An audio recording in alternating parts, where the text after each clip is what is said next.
नमस्कार दोस्तों। मैं आपका दोस्त श्रीहर निखिल एक बार फिर से आप सबके सामने पेश हूँ यूपीएससी मेंस फिलॉसफी की क्लासेस लेकर। जो विद्यार्थी क्लास में दाखिला लेना चाहते हैं, एडमिशन लेना चाहते हैं, डिस्क्रिप्शन में हमारे कॉन्टैक्ट नंबर हैं, आप संपर्क कर सकते हैं।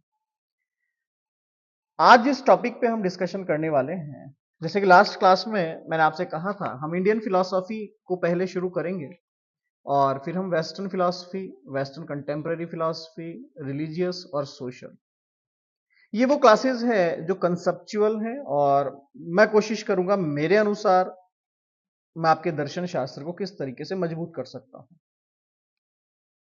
हमारा लक्ष्य है कि आप दर्शन शास्त्र को रटे नहीं, आप उन्हें इतना समझ लें कि कोई आपसे प्रश्न पूछे तो आपके पास उसका जवाब हो। तो आज हम आस्तिक दर्शन से शुरू करते हैं। इंडियन फिलॉसफी में दो कंसेप्ट चलते हैं, थेइस्ट एंड एथिस्ट। तो यहां पर बहुत लोग कंफ्यूज हो जाते हैं कि सर आस्तिक और नास्तिक ईश्वर से संबंधित है।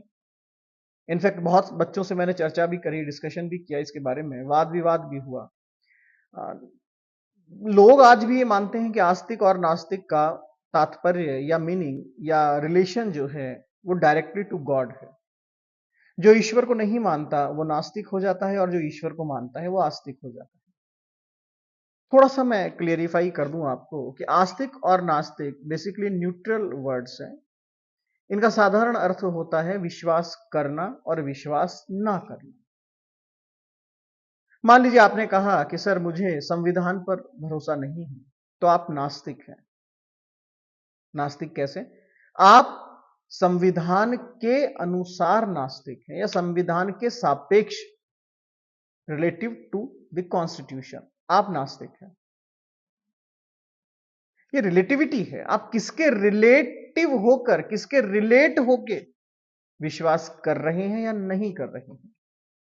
तो यहां पर जो नास्तिक और आस्तिक का कंसेप्ट है, ध्यान रखिएगा, इंडियन फिलॉसफी का जो बेस है वो गॉड नहीं है, वो ईश्वर नहीं है। इंडियन फिलॉसफी का जो बेस है वो वेद है।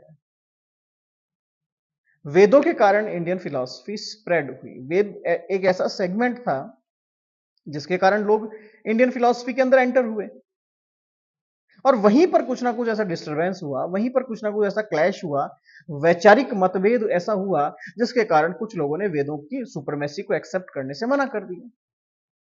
या मैं कहूं कि कुछ ऐसे रिचुअल्स बना दिए गए जिन रिचुअल्स को हर आदमी फॉलो नहीं कर सकता था। या मैं कहूं कि सोशल स्ट्रक्चर कुछ जगहों पर ऐसा बना दिया गया जिसको हर आदमी फॉलो नहीं कर रहा था। तो ये वो लोग जो कह रहे थे कि अब हम वेदों को नहीं मानेंगे क्योंकि वेदों में तो ये लिखा हुआ है, ये सारे लोग नास्तिक हो गए। न आस्था, उन्हें वेदों पर आस्था नहीं थी। और जो आस्तिक थे वो थे जो आज भी कह रहे थे कि हां, हमें पता है कि वेद ही सर्वोच्च है, वेद में ही ज्ञान लिखा हुआ है, बाकी ज्ञान कहीं नहीं लिखा हुआ। तो जो बेसिक डिफरेंस है बिटवीन एथिस्ट एंड थेइस्ट, नास्तिक और आस्तिक, जो बेसिक डिफरेंस है वो बेसिकली वेद के अकॉर्डिंग है। जो लोग वेदों को एक्सेप्ट करेंगे वो सारे आस्तिक होंगे और जो लोग वेदों को एक्सेप्ट नहीं करेंगे वो सारे नास्तिक होंगे। जैसे कि आप इमेजिन कीजिएगा, आप कहते हैं कि बुद्ध दर्शन नास्तिक दर्शन है, लेकिन अगर आप देखेंगे तो भगवान बुद्ध के मंदिर तो आपको मिलते हैं। अगर आप भगवान के परिप्रेक्ष्य में बात कर रहे हैं तो सांख्य दर्शन में महर्षि कपिल ने कभी ईश्वर के अस्तित्व को स्वीकार नहीं किया, लेकिन वो आस्तिक है। तो ये कैसे हो गया? बेसिक अर्थ यही है कि जो वेदों को मानते हैं, वेदों की सत्ता को स्वीकार करते हैं, वही आस्तिक और नास्तिक कहलाएंगे। जो कहेंगे कि वेद है वो आस्तिक है, जो कहेंगे वेद नहीं है वो सारे नास्तिक होंगे। तो आज हम जिस दर्शन को पढ़ने जा रहे हैं, एक तरह से देखा जाए तो सबसे प्राचीन दर्शन में से एक दर्शन आप उसे कह सकते हैं। मैं मेरे अकॉर्डिंग कहता हूं द लॉस्ट फिलॉसफी, वो समाप्त हो चुकी फिलॉसफी है, सांख्य दर्शन। महर्षि कपिल जिसके संस्थापक थे। महर्षि कपिल के बारे में कहा जाता है कि उन्होंने युवा होने के बाद ज्ञान नहीं लिया, वो मां के पेट से ही ज्ञानी पैदा हुए थे। और ये एकमात्र ऐसे व्यक्ति हैं या ऐसे व्यक्तित्व हैं, ऐसे पर्सन और ऐसी पर्सनैलिटी हैं जो बचपन से ही ज्ञानी थे, उन्हें ज्ञान की आवश्यकता नहीं हुई कभी। दूसरी बात, अगर आप ऋग्वेद देखते हैं तो ऋग्वेद में भी सांख्य दर्शन का रेफरेंस मिलता है। अगर आप भगवत गीता पढ़ते हैं तो वहां लिखा है सांख्य समम न ज्ञानम, सांख्य के समान कोई ज्ञान नहीं है। तो सांख्य दर्शन का इंपॉर्टेंस बहुत था, लेकिन लिटरेचर धीरे धीरे सांख्य दर्शन का खत्म हो गया। और आज की तारीख में आपके पास सांख्य दर्शन के ऊपर अगर आप ऑथेंटिक लिटरेचर ढूंढने की कोशिश करेंगे तो कोई गिनती की आपके पास 2-4 पुस्तकें हैं। इसमें भी अगर सबसे महत्वपूर्ण कंट्रीब्यूशन है तो वो ईश्वर कृष्ण की जो सांख्य कारिका है उनका है। हालांकि छोटी छोटी हैंडबुक्स बहुत सारी है, बट एक ऐसी कोई पुख्ता किताब नहीं है जिसमें आप सांख्य दर्शन के बारे में बहुत कुछ पढ़ सकते। सांख्य दर्शन योग दर्शन का आप मान के चलिए पुराना वर्जन है, या योग दर्शन की शुरुआत का दर्शन जो है वो सांख्य दर्शन है। योग और सांख्य में कोई ज्यादा फर्क नहीं है, ध्यान रखिएगा। जब महर्षि कपिल कहते हैं the relationship between mind and body, तो आप कहेंगे सर ऐसा कब कहा उन्होंने, हमने तो ये पढ़ा ही नहीं।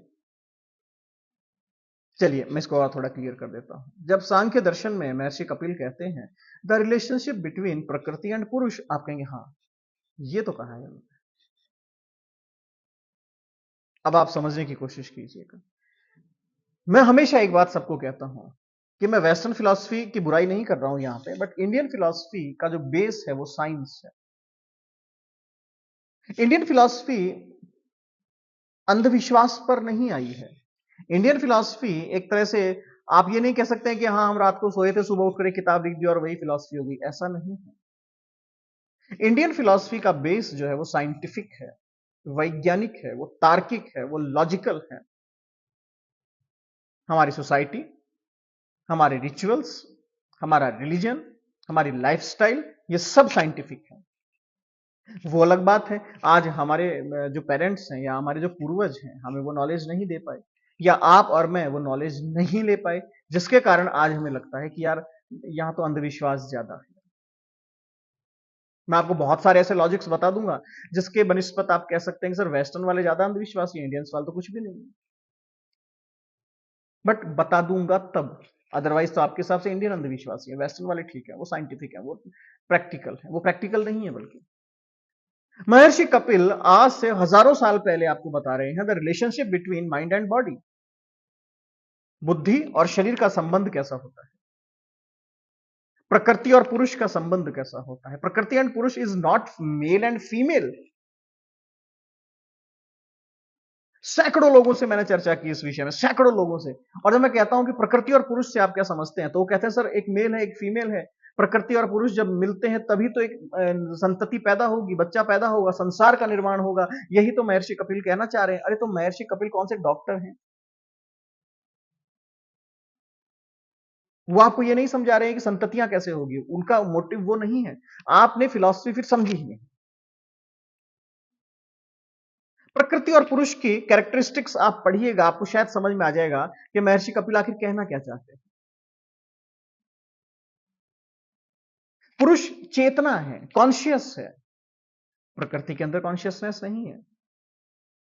हाँ, लेकिन प्रकृति के अंदर एक्सपेंशन है, विस्तार है,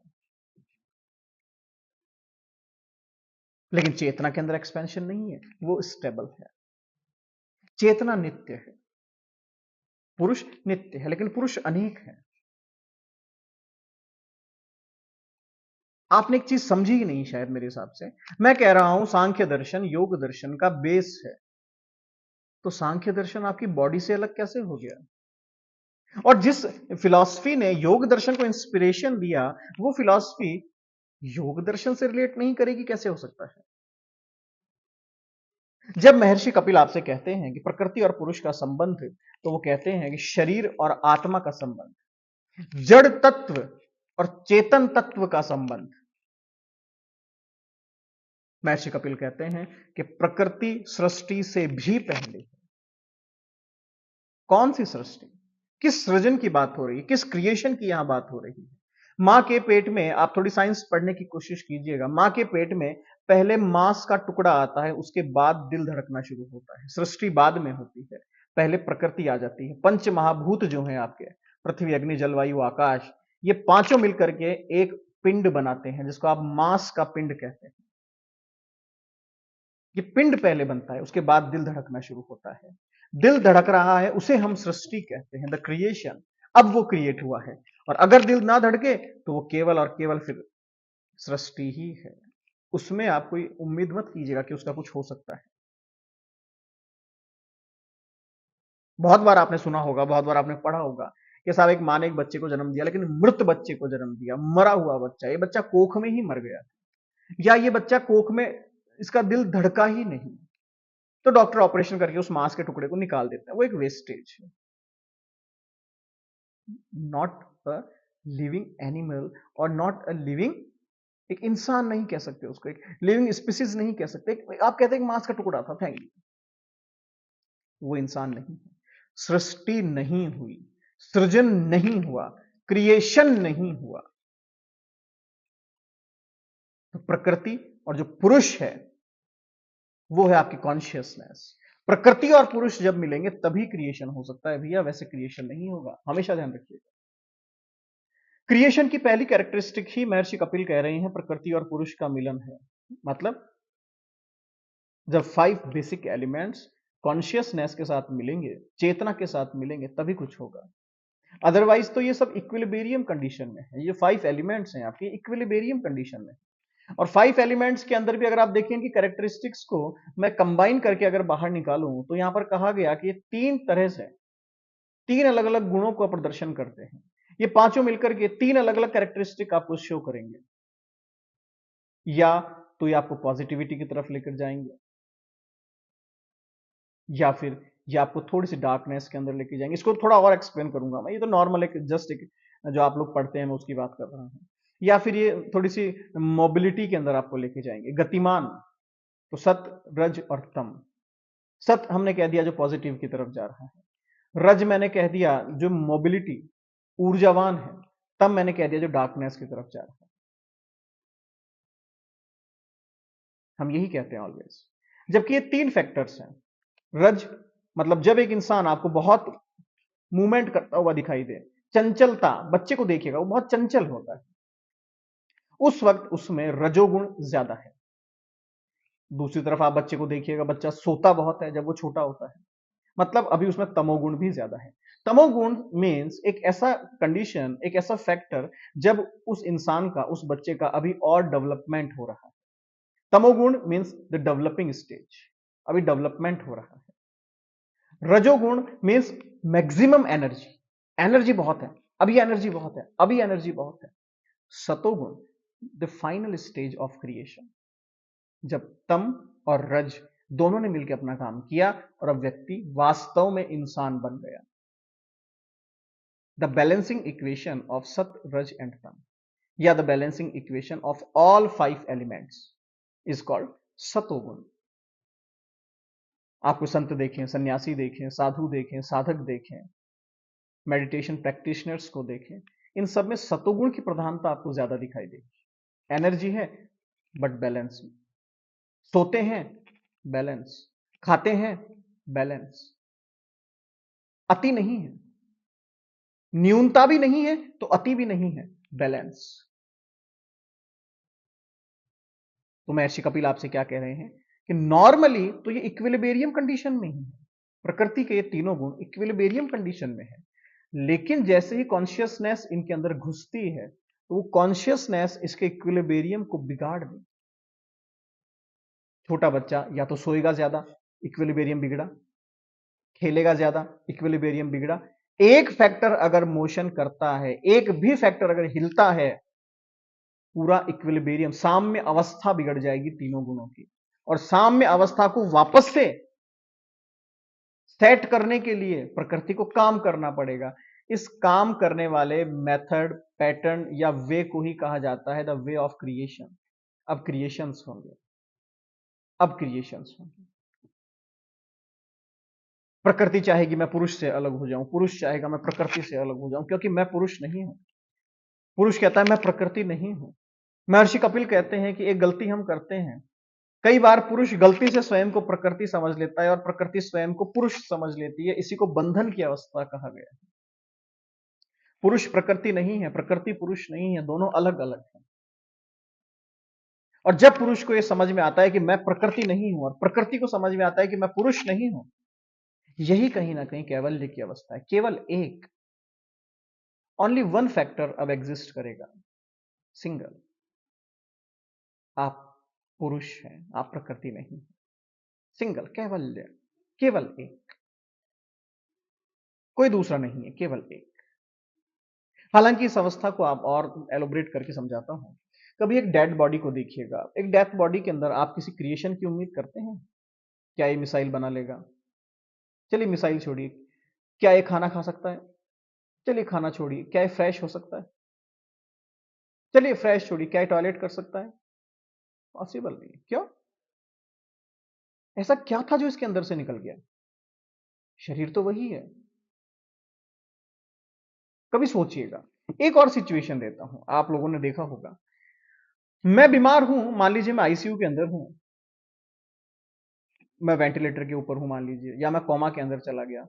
मेरी बॉडी के अंदर बैक्टीरियाज, वायरस, ये सब इतने ज्यादा हाई लेवल पर मेरे अंदर घर नहीं बनाएंगे जितना कि एक डेड बॉडी के अंदर ही घर बना लेते हैं। ऐसा क्यों?